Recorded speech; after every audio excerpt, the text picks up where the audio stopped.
So let's talk about sleep. Sleep is this incredible period of our lives where we are not conscious. We might dream, we might twitch, we might even wake up. But in sleep, we are only in relation to things that are happening within our brain and body.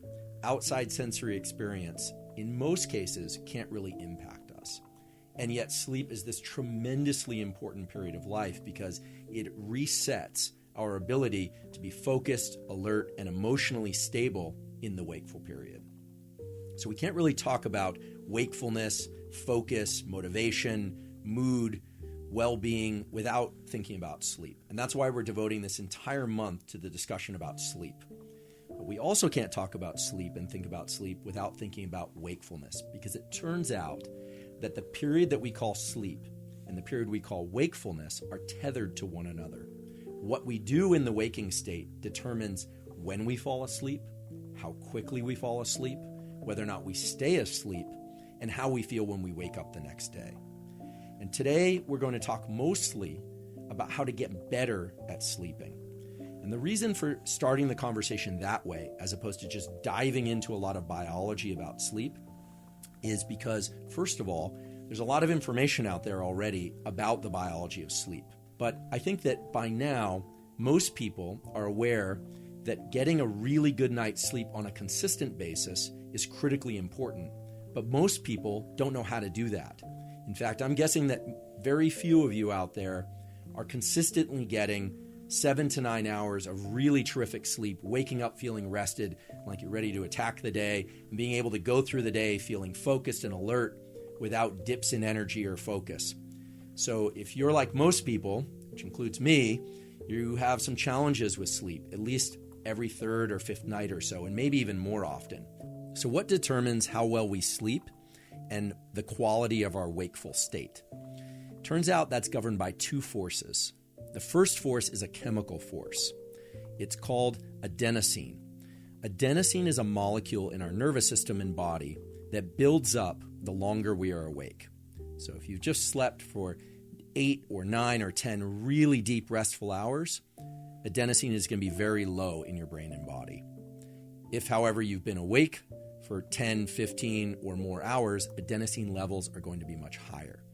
Adenosine creates a sort of sleep drive or a sleep hunger. And actually, hunger is the appropriate word here, because for most of what we're going to discuss today, we can think of it in an analogous way to nutrition.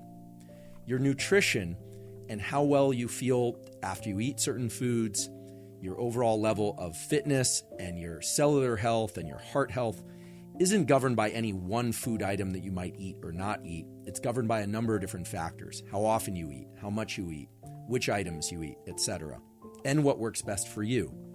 In the same way, your sleep and your wakefulness are the product of kind of the average of a number of different behaviors.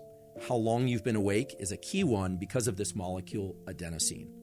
So the reason you get sleepy when you've been up for a while is because adenosine is creeping up steadily the longer you've been awake. And a good way to remember this and think about adenosine is to think about caffeine. Caffeine, for most people, except a very small percentage of people, wakes them up. It makes them feel more alert. In fact, some people are so sensitive to caffeine that they feel jittery if they drink it even in small amounts. Other people can drink large amounts of caffeine and not feel jittery at all. Caffeine acts as an adenosine antagonist. What that means is that when you ingest caffeine, whether or not it's coffee or soda or tea or in any other form, it binds to the adenosine receptor. It sort of parks there, just like a car would park in a given parking slot, and therefore adenosine can't park in that slot. Now, when caffeine parks in the adenosine receptor slot, nothing really happens downstream of that receptor. The receptor can't engage the normal cellular functions of making that cell and you feel sleepy. So the reason caffeine wakes you up is because it blocks the sleepiness receptor. It blocks the sleepy signal. And this is why when that caffeine wears off, adenosine will bind to that receptor, sometimes with even greater what we call affinity, and you feel the crash. You feel especially tired.